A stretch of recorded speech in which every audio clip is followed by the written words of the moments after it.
Olá, professor Fernando Rosário de Souza, para fazer uma breve introdução à filosofia moderna. Em primeiro lugar, a gente tem que diferenciar historicamente moderno de contemporâneo. Eu sei que a gente gosta de falar, meu celular é moderno, minha roupa é moderna. Não, sua roupa é historicamente contemporânea dos dias atuais. Moderno é aquilo que está ligado aos séculos XV, XVI, né? A época das grandes navegações, a época do Renascimento, a época da burguesia no poder, mas vamos lá. Por que este quadro maluco aqui no início do nosso capítulo? Porque justamente um cacho de bananas verdes, junto com uma espécie de represa, junto com uma chaminé com um relógio, talvez indiquem assim, olha, é impossível conhecer a realidade como um todo. Cada um que olhar para a realidade vai escolher onde focar a sua visão e pode ser que onde foque para o outro não tenha nenhum sentido.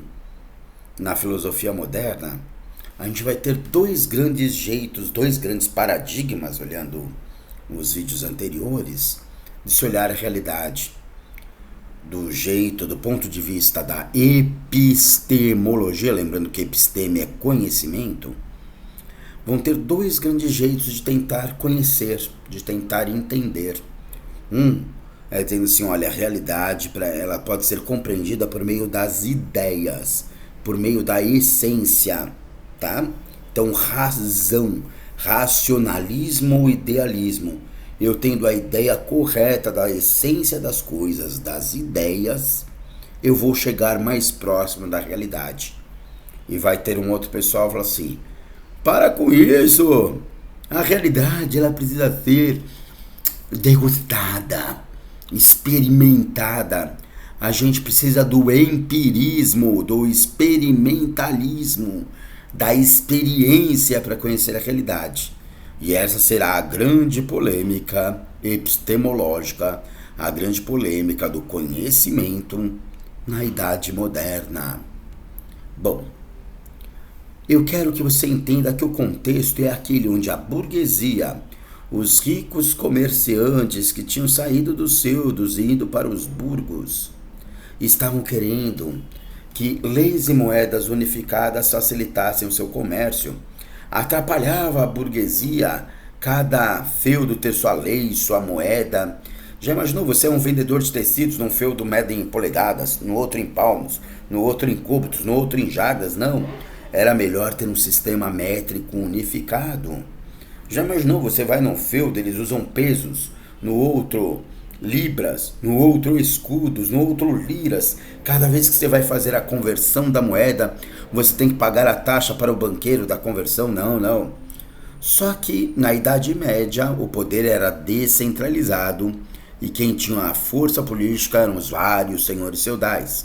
A burguesia falou, olha, precisamos fazer os reis ficarem fortes, e reis com exércitos que punam os senhores feudais que não quiserem unificar moedas e leis. Eu tenho um rap para você lembrar deste contexto. O rap é mais ou menos assim. Até o século XVI, a burguesia era aliada dos reis para unificar moedas e leis. Mas os reis não eram otários. Eles queriam exércitos mercenários. Muito bem. Então o contexto é de aliança burguesia-realeza. Surge um cara que é considerado muito racionalista, o Descartes. Para você lembrar, o Descartes ele fala para você descartar as emoções e que você deve usar a razão pura. Ele diz que você deve duvidar de tudo. Você deve duvidar até de que você está acordado agora. Se você tiver que provar que você está acordado, alguns devem estar dormindo mesmo, não haveria como. Lógico que pode, porque quando eu for dormir eu vou sonhar. Quem disse que você não pode sonhar que está sonhando? Segundo Descartes, se você não pode ter certeza nem de que você está acordado, talvez a única certeza que você pode ter é que você existe, porque você está pensando, e o pensamento só pode vir de alguém que existe. Então, cogito ergo sum, penso, logo existo. Alguns falam assim, penso, mas logo desisto, né? Não, mas a do Descartes é, penso, logo existo. Deixa eu baixar minha carinha aqui. A epistemologia, como a gente já falou, é a parte da filosofia que busca entender o saber. E aí a grande divergência da Idade Moderna é se o saber vem pela razão pura ou se vem pela experiência. O Descartes vai falar, não, é pela razão pura. O Locke, por exemplo, fala, vamos dar uma de Locke e experimentar as coisas, tá? O Bacon também, vamos saber o sabor do bacon.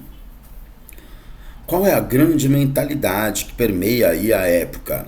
O pragmatismo burguês. Nosso navio não pode afundar, o nosso navio tem que chegar com as mercadorias vindo das colônias, com a matéria-prima vinda das colônias. E vamos parar de explicar as coisas porque Deus quer. Vamos começar a explicar as coisas porque a razão humana as pode explicar.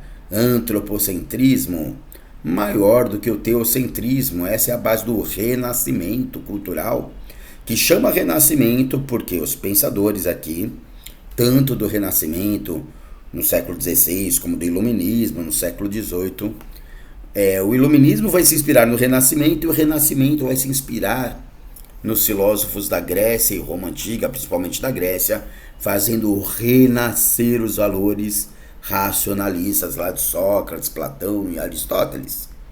Muito bem, vamos continuar mais um pouquinho. Nossa, que gráfico grande, mas calma. Então, este é o contexto em que a burguesia chega ao poder. Quer renascer os valores de visão de mundo que eram gregos e romanos, baseado no racionalismo e não no teocentrismo, e vai questionar o teocentrismo da Igreja Católica com o surgimento de novas religiões, inclusive com a religião calvinista lá da Suíça, que diz que lucro é bênção. Estes processos levam ao fortalecimento do individualismo. Não entenda aqui individualismo como algo negativo, como egoísmo, mas sim como valorização do indivíduo, do sujeito, que dotado de uma razão autônoma, que não mais sendo alguém da menoridade que o Kant fala, vai poder caminhar por suas próprias pernas e pensamentos, que vai ser capaz de obter o conhecimento, as ideias, e que essas ideias vão poder questionar o mundo material. Calma aí que eu vou daqui ir para o outro lado. E aí, com este domínio do mundo material, vai conseguir o progresso. Este progresso vai nos levar, entre outras coisas, lá na Idade Moderna, às grandes navegações e à Revolução Científica, por exemplo, questionando se o Sol não é o centro do Sistema Solar e não mais um modelo geocêntrico, né? Bom, outra coisa que a gente precisa para entender aí é a hiperdúvida, a dúvida grande, hiperbólica, exagerada. Ou seja, ela é fruto do ceticismo de colocar os saberes passados em dúvida. Ela é fruto de uma desconfiança se com os sentidos a gente pode chegar a conclusões verdadeiras, se eles podem nos enganar, né? Você põe uma caneta, um lápis num copo d'água, vai ter a refração e vai parecer que a caneta quebrou. Será que quebrou mesmo? Será que os sentidos podem nos enganar? E vai ter uma desconfiança da existência da realidade material. Eu não sei nem se eu estou sonhando. Gente, eu acho que eu cantei em aula, mas posso cantar de novo aí, né? Tem uma música do Raul Seixas, que é o Conto do Sábio Chinês, que retrata muito bem isso, né? Que fala assim: era uma vez um sábio chinês que um dia sonhou que era uma borboleta voando nos campos, pousando nas flores, vivendo assim um lindo sonho. Até que um dia, quando acordou, pro resto da vida uma dúvida lhe acompanhou. Se ele era um sábio chinês que sonhou que era uma borboleta, ou se era uma borboleta sonhando que era um sábio chinês. Gente, É isso, será que a gente vive a realidade? Será que é a borboleta que sonhou que é o sábio? Ou será que é o sábio que sonhou que é a borboleta? Não dá pra ter certeza de nada, e agora? Bom, dá pra ter certeza que você existe. Porque se você pensa, você existe. O pensamento não poderia vir de alguém que não existe. Então penso, logo existo. Eu sou capaz de duvidar, de rejeitar, de desconfiar, de pensar, portanto eu existo. Existência de um sujeito pensante. Então o eu, o sujeito, é a coisa pensante, a substância pensante, diferente do mundo que é a coisa física, a resistência. Esse é o dualismo cartesiano que divide o sujeito do objeto do conhecimento. Para terminar, deixa eu ver se é para terminar mesmo, é um texto do Montaigne.